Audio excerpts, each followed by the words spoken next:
கர்த்தருக்கு ஸ்தோத்திரம். இன்றைக்கான வேத வசனம், நிச்சயமாகவே முடிவு உண்டு, உன் நம்பிக்கை வீண் போகாது. நீதிமொழிகள் 23:18. பிரியமானவர்களே, நம்பிக்கை யார் மீது இருக்கிறது? நம்முடைய தேவாதி தேவன் மீது தான்.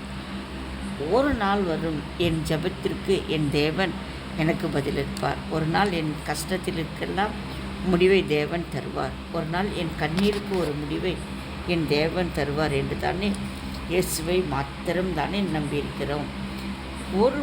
ஒரு மனிதனே தன்னை யாராவது நம்பியிருந்தால் அவர்களை ஏமாற்றக்கூடாது என்று நினைக்கும்போது நாம் விசுவாசிக்கிற தேவன் நம்மை கைவிட்டு விடுவாரா? ஒரு மனிதனுக்கே அந்த நல்ல எண்ணம் இருக்கும்போது நம் தேவன் எவ்வளவு நல்லவர், அவர் நம் மீது எவ்வளவு அக்கறை உள்ளவர். அவர் நம்மை கைவிடுவாரா? நம் கூப்பிடுதலை கேளாமல் போவாரா? நம்முடைய ஜெபத்திற்கு பதில் தராமல் போவாரா? இல்லவே இல்லை. அவர் சில காலம் தாமதித்திருக்கிறார், அவ்வளவுதான். அதுவும் நம்முடைய நன்மைக்காகவே இருக்கும். தேவ பிள்ளைகளே, நீங்கள் ஒருபோதும் சோர்ந்து போகாதீர்கள். நம்முடைய ஜெபத்துக்கு பதில் வரவே இல்லையே, தேவன் பதில் தராமல் போய்விடுவாரோ, நம்முடைய ஜெபத்தை தள்ளிவிடுவாரோ என்றெல்லாம் சந்தேகப்படாதீர்கள்.